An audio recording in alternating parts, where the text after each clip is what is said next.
Hello everyone, welcome back my YouTube channel. अपने चल रहा था सूक्ष्म जीव माइक्रो ऑर्गेनिज्म, और माइक्रो ऑर्गेनिज्म में हमने जो है बैक्टीरिया पढ़ लिया था, जीवाणु, जिसमें कि जीवाणु की संरचना कैसी होती है, उसके लाभदायक और हानिकारक क्या क्या प्रभाव होते हैं, उससे जुड़े हुए जो भी फैक्ट थे जो इम्पोर्टेंट है वो हमने देखे थे। सेकंड जो माइक्रो ऑर्गेनिज्म हमने पढ़ना शुरू किया था वो था अपना कवक या फंजाई, और कवक के बारे में भी हमने जाना था कि कवक की संरचना किस प्रकार की, यानी किस प्रकार से कवक तंतु मिलकर के माइसीलियम या कवक जाल बनाते हैं, और उन कवक जाल में जो कवक तंतु रहते हैं वो बहुकेंद्र के रूप में व्यवस्थित रहते हैं।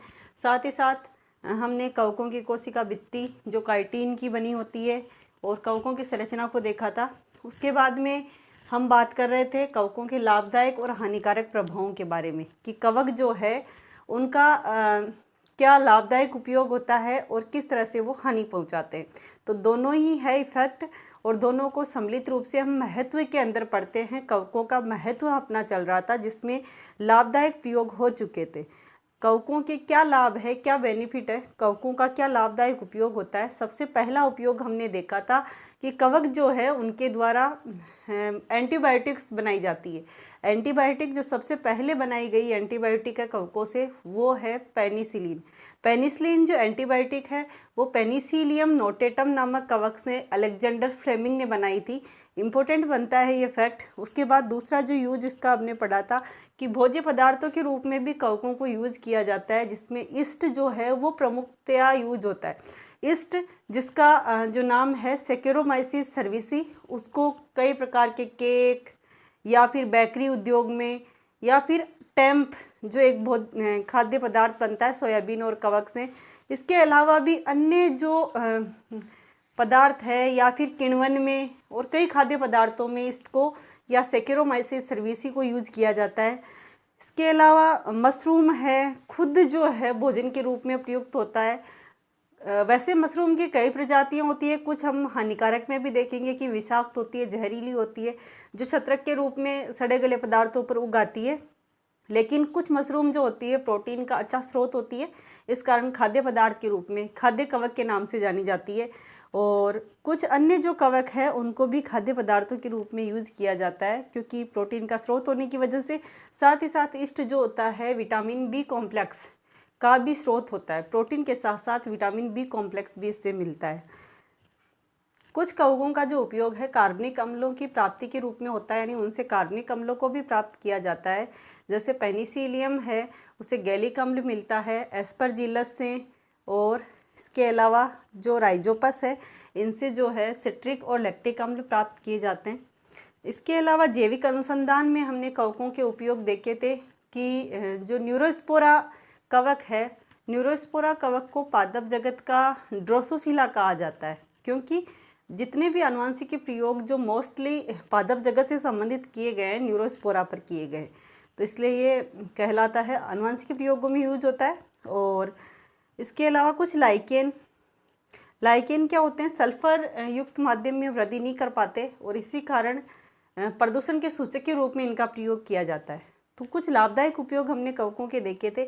आज हम उससे आगे पढ़ते हैं कवकों के हानिकारक प्रभाव या हानिकारक उपयोग, यानी कवक किस प्रकार से हानि पहुंचाते हैं। और कवकों के लाभदायक प्रयोगों में हमने कुछ देखे थे, लेकिन कवक जो है मोस्टली रोगजनक होते हैं। सबसे ज़्यादा जो इनका हानिकारक प्रभाव है वो रोगों के रूप में देखने को मिलता है, और रोगों के रूप में ये केवल मानव को ही इफेक्ट नहीं करते बल्कि पौधों में भी, फसलों में भी बहुत ज़्यादा ये रोग उत्पन्न करते हैं। तो देखते हैं अपन कवकों के हानिकारक प्रभाव। सबसे पहला जो प्रभाव है वो है पौधों में रोगजनक के रूप में। कवक जो होते हैं पौधों में रोगजनक की भूमिका निभाते हैं, यानी रोग उत्पन्न करते हैं। जैसे कि गेहूं, मटर और अंगूर के जो पादप होते हैं, गेहूं, मटर, अंगूर, इसके अलावा अदर भी कुछ पादप है, उनमें ये कौन सा रोग उत्पन्न करते हैं, पाउडरी मिल्ड्यू रोग उत्पन्न करते हैं।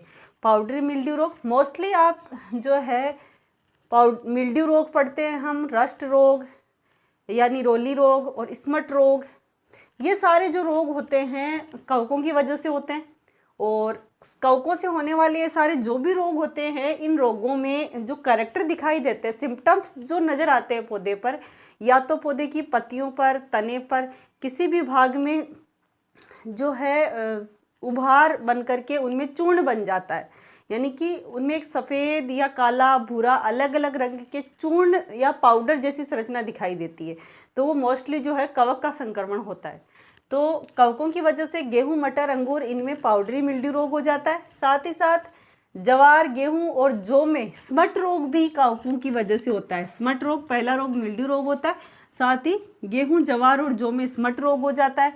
गेहूं के जो पादप होते हैं इनमें रोली रोग, जो प्रमुख रोग है गेहूं का, वो भी कवकों की वजह से होता है। और ये काली रोली, पीली रोली या भूरी रोली यानी अलग अलग जो है रस्ट डिजीज के रूप में जाना जाता है। साथ ही राई का जो अर्गोटिज्म रोग है, अर्गट ऑफ राई, जो क्लेवीसेप्स परफ्यूरिया नामक कवक से होता है, वो भी जो है कवक जनित रोग है। और ब्रेसिकेसी या क्रूसीफेरी जो है, क्रूसीफेरी पादपों का वाइट रस्ट रोग, वाइट रोली रोग, सफ़ेद रोली रोग या वाइट रस्ट रोग है, तो वो भी किसके द्वारा होता है? कवकों के द्वारा। यानी कि ये तो कुछ एग्जाम्पल है अपने पास में, यानी बहुत सारे जो रोग है पादपों में जो कवकों की वजह से उत्पन्न होते हैं। यानी पादपों में होने वाले जितने भी डिजीज है उनमें ज़्यादातर जो रोग होते हैं कवकों से होते हैं। तो कवक सबसे पहला जो हानिकारक प्रभाव उत्पन्न करते हैं पौधों में करते हैं। इसके अलावा मानव में भी ये रोगजनक के रूप में दिखाई देते हैं, यानी कि अन्य दूसरे जंतुओं में और मानव में भी ये रोग उत्पन्न करते हैं। मानव में कुछ रोगों के बारे में हम बात करें तो दाद, एथलीट फुट रोग, मोनिलियासिया रोग, एस्परजिलोसिस रोग और टोरुलोरिस रोग, ये कुछ प्रमुख रोग हैं जो मानव में कवकों के द्वारा उत्पन्न होते हैं। हालांकि कवकों के द्वारा, फंजाई के द्वारा जो भी रोग उत्पन्न होते हैं मानव में, मोस्टली वो स्किन को इफेक्ट करते हैं, यानी त्वचा से संबंधित ये रोग होते हैं। त्वचा से संबंधित ही इन्फेक्शन, इनका संक्रमण होता है।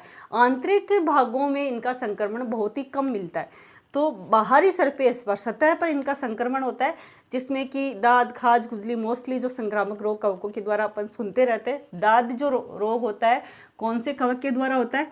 ट्राइकोडर्मोफाइटोन द्वारा होता है, जो त्वचा को इफेक्ट करता है।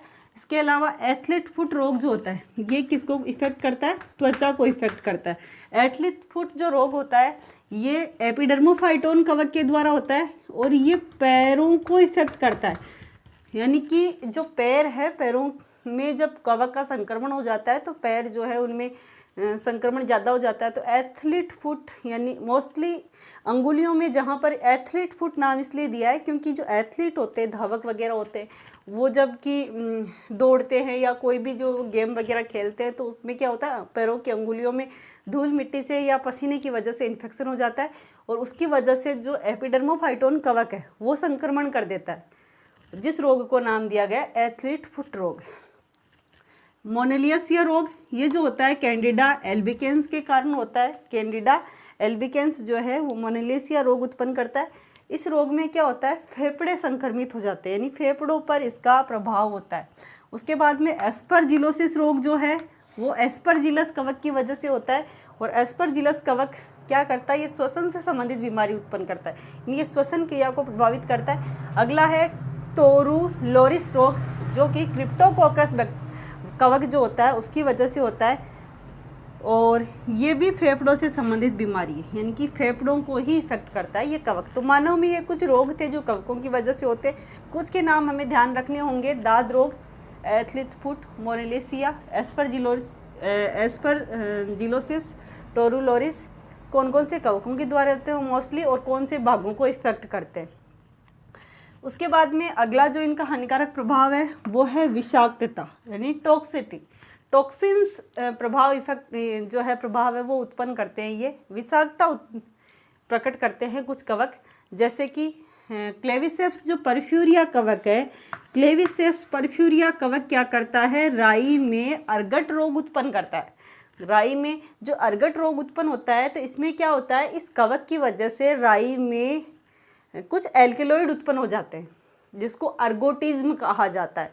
कुछ एल्केलॉइड उत्पन्न हो जाते हैं और वो एल्केलॉइड क्या करते हैं, विषाक्त होते हैं। जब कोई जीव दूसरा इन एल्केलॉइड को शरीर के अंदर ले लेता है, खा लेता है उस पादप भाग को, तो उसमें अर्गोटिज्म हो जाता है, यानी विषाक्तता उत्पन्न होती है, उसकी वजह से पॉइजनिंग हो जाती है। तो विषाक्तता किस कवक की वजह से हो रही है? कवक का नाम है क्लेवीसेप्स परफ्यूरिया। राई में ये रोग उत्पन्न करता है, अर्गट रोग, और अर्गट रोग से संक्रमित राई पादप के भागों को यदि दूसरा कोई जीव यूज करता है तो उसमें वो विषाक्तता दिखाता है, यानी कि जहरीला प्रभाव उत्पन्न करता है। वो किस वजह से? क्योंकि इस राई के अर्गट रोग में एल्केलॉइड बन जाते हैं कुछ विशेष प्रकार के जो विषाक्त होते हैं। लेकिन हानिकारक प्रभाव के साथ ही साथ क्लेविसेप्स जो परफ्यूरिया है उससे एक एलएसडी भी प्राप्त होती है। एलएसडी जो हेल्यूसिनोजेनिका दवा है के रूप में प्राप्त होती है, तो ये भी इसके साथ में प्राप्त होती है। साथ ही साथ जो भी कवक है सारे के सारे भोज्य पदार्थ होते हैं, खाद्य पदार्थ होते हैं, उनको भी संक्रमित कर देते हैं और विषाक्त बना देते हैं। जैसे कि जो भी नमीयुक्त खाद्य पदार्थ होते हैं मोस्टली उन पे इनका इन्फेक्शन ज़्यादा होता है। तो राइजोपस, म्यूकर, एस्परजिलस और कुछ मशरूम विषाक्त होते हैं। यानी कि राइजोपस, म्यूकर, एस्परजिलस क्या करते हैं? नमीयुक्त जो खाद्य होते हैं उनको दूषित कर देते हैं, संक्रमित कर देते हैं, जिससे वो विषाक्त हो जाते हैं। और मशरूम हमने बात की कि कुछ खाद्य कवक होते हैं मशरूम, यानी कि कुछ खाने योग्य होते हैं, लेकिन कुछ कैसे होते हैं? विषाक्त होते हैं, जहरीले होते हैं। कास्ट को नष्ट कर देते हैं।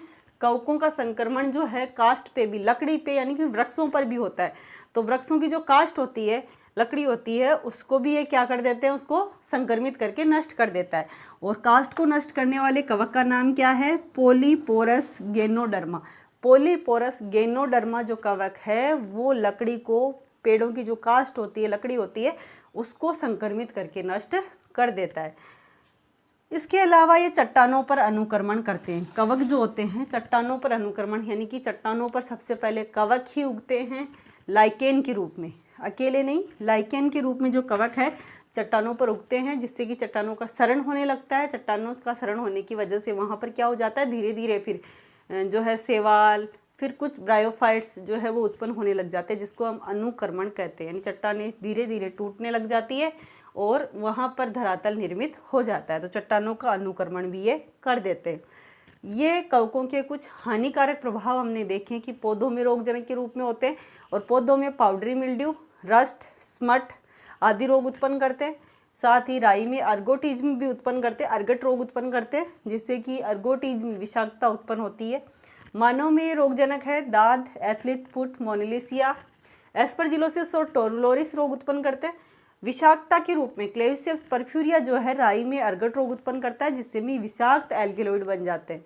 साथ ही साथ राइजोपस, म्यूकर, एस्परजिलस आदि और क्या करते हैं? ये नमीयुक्त जो खाद्य पदार्थ है उनको भी विषाक्त बना देते हैं संक्रमित करके।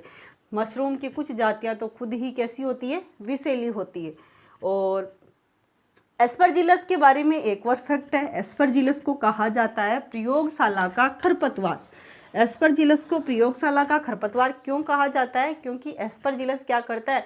जो प्रयोगशाला में संवर्धन माध्यम, कल्चर मीडियम काम में लिया जाता है, जिसमें कि किसी भी प्लांट को या किसी जंतु के भाग को ग्रो कराना होता है, उसमें संवर्धन कल्चर कराना होता है, वृद्धि करवानी होती है, तो संवर्धन माध्यम में एस्परजिलस क्या कर देता है? संवर्धन माध्यम को संक्रमित करके उसमें अत्यधिक वृद्धि करता है, जिसकी वजह से संवर्धन माध्यम नष्ट हो जाता है।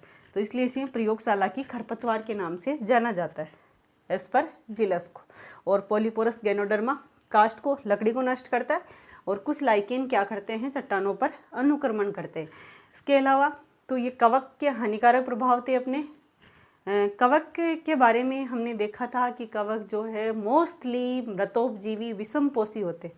कुछ परजीवी होते हैं जो रोगजनक होते हैं और कुछ कैसे थे? सहजीवी। सहजीवी जो कवक होते हैं दो प्रकार के मिलते हैं। एक तो मिलते हैं लाइकेन, और लाइकेन में कौन होते हैं? लाइकेन में होता है, एक तो होता है कवक और दूसरा होता है शैवाल। ये लाइकेन किसका रूप होता है? कवक प्लस शैवाल का। पर सहजीवी के रूप में यदि लाइकेन के रूप में रहे या फिर ये माइकोराइजा के रूप में रहे, हर बार ये क्या करते? एक दूसरे को लाभ पहुंचाते, कोई हानि नहीं पहुंचाते। तो जब ये लाइकेन के रूप में रहते कवक प्लस शैवाल के रूप में, तो शैवाल क्या करता है? यहाँ पर फोटोसिंथेसिस यानी प्रकाश संश्लेषण करता है, पोषण बना करके कवक को देता है और कवक उसकी सुरक्षा करता है। साथ ही माइकोराइजा दूसरा सहजीवी संबंध होता है कवकों का। माइकोराइजा में क्या होता है? कवक जो बड़े वृक्ष है, उच्च श्रेणी के वृक्ष है, उन वृक्षों की जड़ों में पाए जाते हैं। तो यहाँ पर भी वो पौधे से क्या लेते हैं? पोषण लेते हैं और पौधे को क्या देते हैं? नाइट्रोजन वगैरह फिक्सेशन करके देते हैं या खनिज लवण अवशोषित करके देते हैं। तो माइकोराइजा जो है उच्च श्रेणी के पादपों और कवक का सहजीवी संबंध है, और लाइकेन क्या है? कवक और शैवाल का सहजीवी संबंध है। इसके अलावा जो क्वेश्चंस बन सकते हैं, खाद्य कवक, तो अगेरिकस जो मशरूम है एक तरह का, अगेरिकस खाद्य कवक के नाम से जाना जाता है। एस्परजिलस जो है ब्रेड मोल्ड के नाम से जाना जाता है, क्योंकि राइजोपस जो है ब्रेड मोल्ड के नाम से जाना जाता है, क्योंकि ये ब्रेड को संक्रमित कर देता है। तो ब्रेड मोल्ड, एस्परजिलस प्रयोगशाला का खरपतवार कहलाता है। साथ ही साथ कवकों का अध्ययन हम जिस साइंस की ब्रांच में करते हैं उसको हम क्या कह देते हैं, माइकोलॉजी कह देते हैं। माइकोलॉजी यानी कवक विज्ञान। तो ये था सूक्ष्म जीवों में कवक। इसके बाद में जो माइक्रो ऑर्गेनिज्म में बैक्टीरिया और कवक 2 हो चुके। तीसरा जो अपना रहेगा वो रहेगा विषाणु या वायरस। तो नेक्स्ट हम पढ़ेंगे virus. Thank you watching for my class. मिलते हैं नेक्स्ट क्लास में।